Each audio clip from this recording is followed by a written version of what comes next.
there's a moment that changes everything. It happens in a single sentence, a question so carefully crafted that your mind accepts it before your instincts can scream danger. You answer honestly, feeling helpful, even cooperative.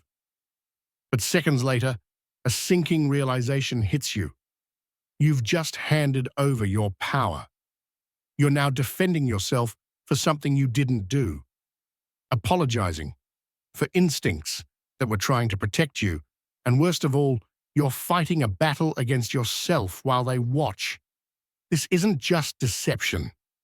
This is psychological warfare disguised as conversation. And today, you're going to learn how to see it coming before it ever reaches you. The practice of manipulation through questions isn't new. It's ancient. The great Roman philosophers, Seneca, Epictetus, Marcus Aurelius, they understood this deeply. They observed that a skilled deceiver rarely confronts you directly. Instead, they scatter small fragments of uncertainty into your consciousness and then step back, allowing you to unravel from within. 2 millennia have passed since their time, yet this strategy remains unchanged. It has merely evolved, becoming more refined, more invisible. In the content ahead, we're going to dissect 5 particularly insidious questions that manipulators deploy to seize control of your reality. Even more crucially, I'll demonstrate how Stoic philosophy provides the framework for responding with composure, precision, and unshakable inner strength.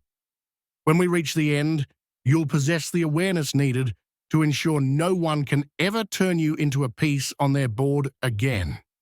Stay engaged through the entire presentation. And if these insights resonate with you, consider hitting that subscribe button, not as a favor to me, but as an investment in yourself, ensuring you'll be present for the next lesson that could fortify your mental defenses and deepen your wisdom. Question 1. Why are you being so sensitive? On the surface, this seems benign, perhaps even caring. But make no mistake, this is the opening shot from someone practicing gaslighting. Buried within that seemingly innocent inquiry lies not genuine interest, but condemnation. The true message being transmitted is, your perceptions are flawed, your reactions are exaggerated.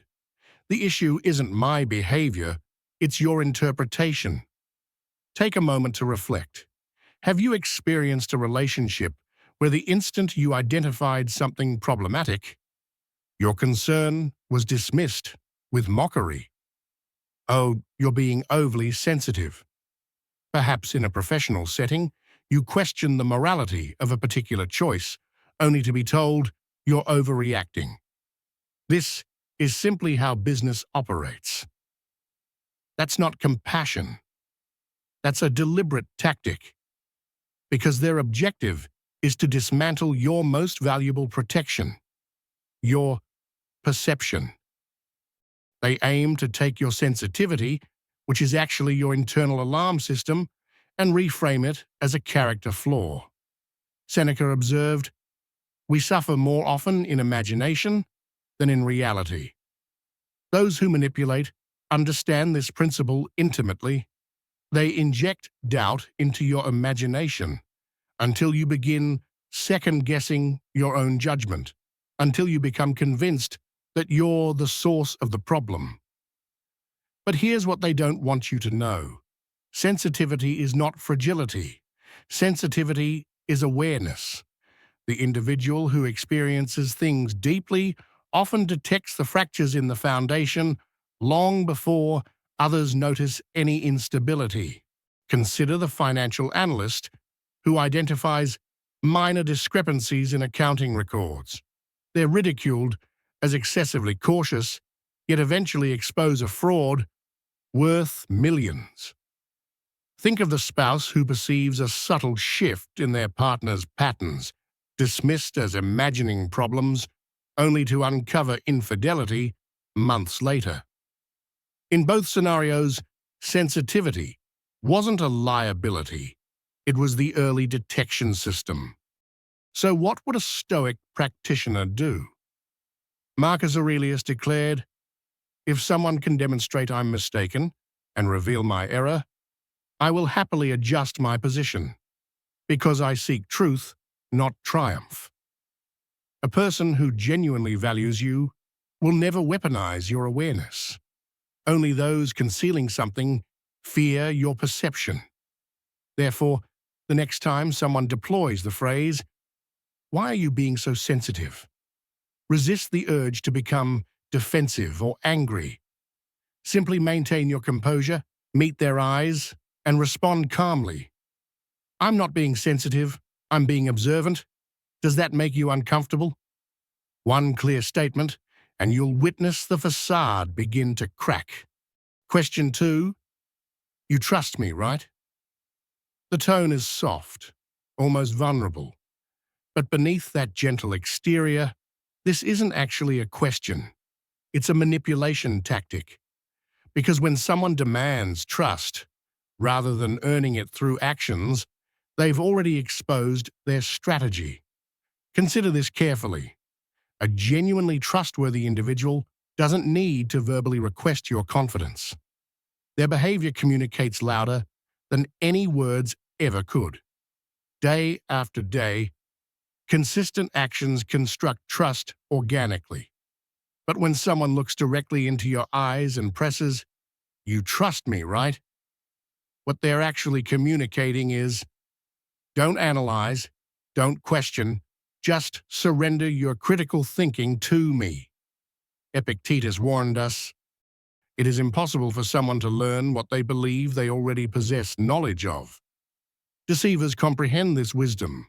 They utilize this question to shut down your natural curiosity, to make you feel disloyal for exercising caution, to persuade you that Epictetus warned us, "It is impossible for someone to learn what they believe they already possess knowledge of." Deceivers comprehend this wisdom. They utilize this question to shut down your natural curiosity, to make you feel disloyal for exercising caution, to persuade you that requesting evidence equals betrayal. But caution is not disloyalty. Caution is prudence. Imagine the business associate who refuses to share the financial data, but leans forward, insisting, "Just trust me." Or the romantic partner who conceals their communications, yet repeatedly asks, "Don't you trust me?" They're not cultivating trust. They're demanding unconditional faith. And unconditional faith is where betrayal flourishes. So how would someone grounded in Stoic principles respond? Not with anxiety, not with defensiveness, but with tranquil detachment. This is apatheia, the Stoic practice of preventing emotion from overriding logic. When confronted with, "You trust me, right?" pause, breathe deeply, and answer, "Trust is earned through consistent behavior over time." Are you asking me to disregard my judgment? That single response reverses the entire dynamic, because now the examination focuses on their conduct, not your character. A deceptive person will fumble, redirect the conversation, or attack. But someone with integrity won't take offense. They'll simply continue demonstrating through their actions that they deserve your trust. Remember, trust is not a concession granted under pressure. It's a fortress constructed brick by brick through time, honesty, and reliability. And the Stoic never forgets. To surrender that fortress prematurely is to sacrifice your inner peace. Question 3. Are you accusing me of something? This one demonstrates sophistication. It appears straightforward, but it's actually a defensive maneuver, a method to reverse the dynamic and place you on trial. Here's the mechanism. You express a concern. You notice something inconsistent. You pose a reasonable question. And immediately, instead of receiving answers, you face a sharp counter-offensive. Wait, are you accusing me of something? Without realizing it, you're no longer the one seeking clarity. You're cast as the aggressor. The attention shifts away from their questionable behavior and intensifies on you. This strategy forces you into defensive posture. You scramble to clarify your intentions. You retreat from your position. You hear yourself saying, "No, no, that wasn't my meaning." And in that instant, you've surrendered your authority. Marcus Aurelius wrote, "The optimal response to anger is silence." But silence in Stoic philosophy doesn't signify capitulation. It means refusing to engage on someone else's predetermined terms. Think about judicial proceedings. If the guilty party can make the judge apologize, the entire trial becomes invalid. That's precisely what this question is engineered to accomplish. So what's the proper response? With stillness, with self-possession. The next time someone snaps, "Are you accusing me of something?" Don't rush to fill the silence. Hold your position. Maintain eye contact. Allow 2, perhaps 3 seconds to pass, then calmly state, "Should I be?" Just 3 words. But those 3 words redirect the pressure back to its rightful place. They penetrate the disguise because manipulators anticipate panic. They never anticipate composed strength. Real-world illustrations. A supervisor confronted about unaccounted resources. "Are you accusing me of theft?" A partner questioned about secretive behavior. "Are you accusing me of infidelity?" In both instances, the objective remains identical: to transform your pursuit of truth into an attack you must justify. But the Stoic refuses the bait. They understand that truth doesn't panic, and wisdom doesn't apologize for observation. Remember this principle: the person who asks, "Are you accusing me?" is often revealing more than they intend. Question 4. Would I ever lie to you? This one is toxicity disguised as tenderness. It sounds wounded, almost hurt, as though you've offended them merely by questioning. But consider this. Why would someone need to pose such a question unless they already sensed you were approaching the truth? "Would I ever lie to you?" isn't genuinely a question. It's performance art. It's a display designed to portray them as honorable and you as heartless for even entertaining doubt. It's not about truthfulness. It's about inducing guilt. Because if they can make you feel guilty for doubting, you'll cease questioning. You'll suppress your intuition, and you'll provide them exactly what they're seeking: blind acceptance. But Stoic wisdom reminds us, truth is never threatened by examination. Seneca wrote, "If it is not true, do not speak it. If it is not right, do not do it." A person of genuine character doesn't need to convince you they're incapable of deception. They allow their actions to speak consistently, day after day, without fanfare or proclamation. Think about practical situations. The partner who conceals their messages then insists, "Would I ever lie to you?" The colleague who evades responsibility but pleads, "Come on, would I really lie?" The more intensely they protest innocence, the more carefully you should examine what lies underneath. So how would a Stoic respond? Not by accepting the bait, not by rushing to provide reassurance. Instead, with composed clarity. The next time someone asks, "Would I ever lie to you?" Pause. Allow the silence to work. Then reply, "That's not the question. The question is, would I recognize it if you did?" In that moment, you shift the power structure because deceivers flourish in ambiguity. They want you blinded by uncertainty. but your response activates the floodlight. And once illumination arrives, shadows can no longer conceal them. Remember, honest individuals don't fear questions. Only deceivers do. So never mistake a performance of innocence for the reality of integrity. Question 5. Can't we just move on? This is the final card in the deceiver's hand. The desperation move. When denial proves ineffective, when distraction fails, they resort to exhaustion. Can't we just move on? On the surface, it sounds like peace-seeking, like closure. But examine it more deeply. It's not about resolution, it's about evasion. What they're truly communicating is, I don't want accountability. I don't want to confront the truth. I just need you sufficiently exhausted to stop investigating. And this is how many lies survive, not because the deceiver outmaneuvers the truth, but because the truth seeker grows weary and surrenders.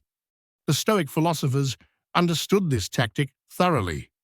Marcus Aurelius wrote, "If it is not right, do not do it. If it is not true, do not say it."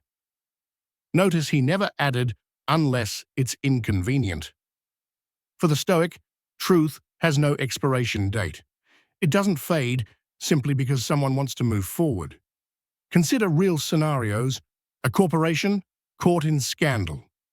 Leadership begs employees, let's not dwell on what's past, let's concentrate on what's ahead. A spouse exposed in betrayal. Why continue discussing it?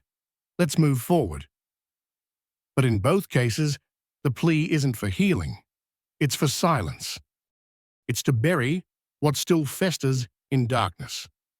So how does the Stoic respond? Not with rage, not with endless debate, but with steady determination. When someone asks, "Can't we just move on?" you breathe and calmly answer, "I'll move on when I understand what occurred, not before." That single sentence anchors you in truth. It communicates to the deceiver that you cannot be rushed, that your peace is built on clarity, not on fatigue. Deceivers despise this because they depend on your exhaustion. But when you refuse to surrender, when you stand calmly in certainty, their strategy collapses. Remember, moving on is not about speed, it's about honesty. And only when truth is confronted can genuine peace begin. Stoic thinking to prevent manipulation. Deceivers thrive on emotional responses. They don't require facts. They don't require logic. They only need you to lose your equilibrium. They'll make you feel guilty for asking questions. They'll shame you as overly sensitive when you notice inconsistencies. And when guilt and shame prove insufficient, they'll exhaust you until you're too drained to continue seeking truth. This is the manipulator's battlefield. Not truth, not reason, but emotion. And this is precisely where Stoic philosophy provides protection. Epictetus taught, some things are within our control, others are not. This single distinction is the foundation of liberation. When you understand what belongs to you and what doesn't, you cannot be enslaved by their tactics. So when they attempt to guilt you, remember, their feelings are not your responsibility. And this is precisely where Stoic philosophy provides protection. Epictetus taught, some things are within our control, others are not. This single distinction is the foundation of liberation. When you understand what belongs to you and what doesn't, you cannot be enslaved by their tactics. So when they attempt to guilt you, remember, their feelings are not your responsibility. When they accuse you of excessive sensitivity, remember, awareness is strength, not weakness. And when they try to wear you down, remember, time itself is neutral. Truth has no deadline. The Stoic doesn't react at the deceiver's pace. They observe. They breathe. They select their response with precision, as if wielding the sword of reason steadily amid chaos. Imagine standing in a tempest. Winds howl, rain lashes, thunder roars, but internally you remain unmoved. That's the Stoic state of consciousness. Calm when others lose control. Clear when others are blinded. Because here's the secret: manipulators never anticipate. Their greatest weapon only functions if you provide them your reaction. Remove that, and the weapon shatters in their grasp. The Stoic knows silence can be strength, observation can be power, detachment can be liberation. So the next time someone attempts to distort your perception, don't rush. Don't panic. Simply ask yourself, is this within my control or outside of it? And with that single question, you reclaim your freedom. Calm, clear, unshakable. That shows Stoic thinking breaks every chain of manipulation. Conclusion. You now possess knowledge of the 5 dangerous questions manipulators use to control. Each one is a calculated move on the chessboard. Each one is a snare. But you are no longer a piece on someone else's board. You are the player. The Stoic doesn't need to shout. They